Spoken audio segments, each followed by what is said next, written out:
Gran Canaria was one of the very first destinations to welcome British tourists way back in the 19th century. The appeal then was the year-round warm climate, and that's still the case today. Boom time came in the late 60s and 70s when the resorts along the beautiful beaches in the south of the island couldn't grow fast enough. Those resorts are still the magnet for most visitors, and yet there is so much more to see. I took a tour to discover another side to Gran Canaria with local guide Armando. We've literally driven about 10 minutes from Playa del Ingles. Oh my God. In 10 minutes, It's that's amazing. what we see. In 10 minutes you have a Grand Canyon. Yeah. This is the Grand Canyon of Gran Canaria. It's called the Valley of the Thousand Palm Trees. The island of Gran Canaria came out from the sea about 14.5 million years ago.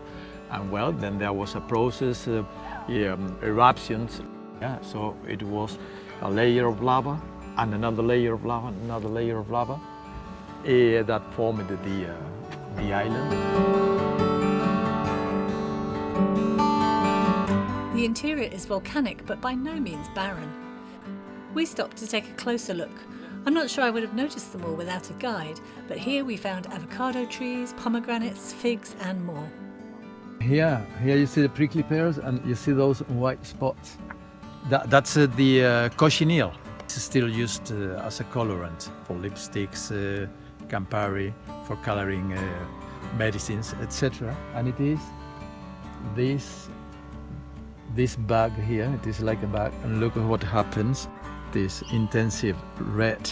Wow. And that's what they use. What's used for making the colorant. Yeah. Next up was Fataga, one of the many small villages dotted throughout the interior.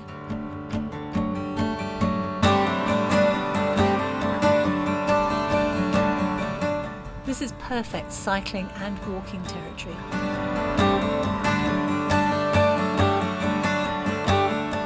There are endless well-marked trails and many rural hotels to stay in, most with spectacular views.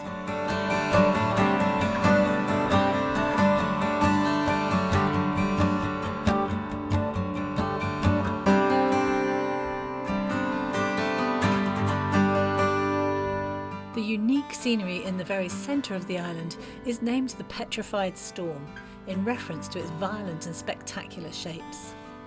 Well, so here we see the Petrified Storm. Look, all of those rocks, the forms they have, all product of the eruptions that happened here millions of years ago. This is all called a caldera. This is called the caldera of Tejeda, sacred mountain of the former inhabitants. That is the Mount Bentayga. Over there, the big one is the Roque Nublo, and the other one is the Monk.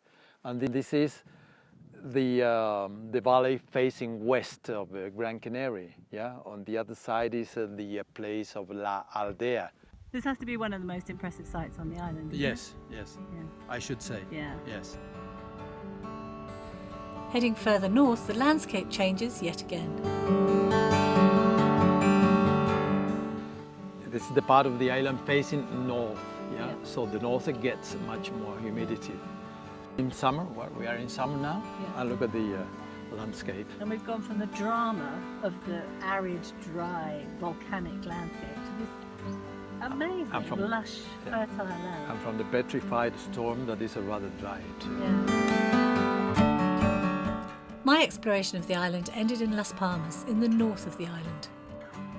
More flora and fauna in the city's botanical gardens, the third largest in Spain.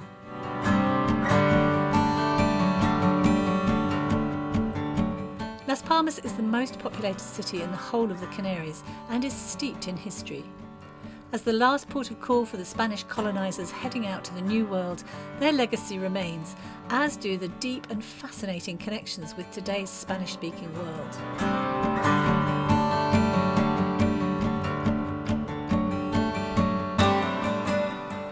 History is really all around you here, especially in Vegeta and Triana. Linger over lunch in a courtyard restaurant.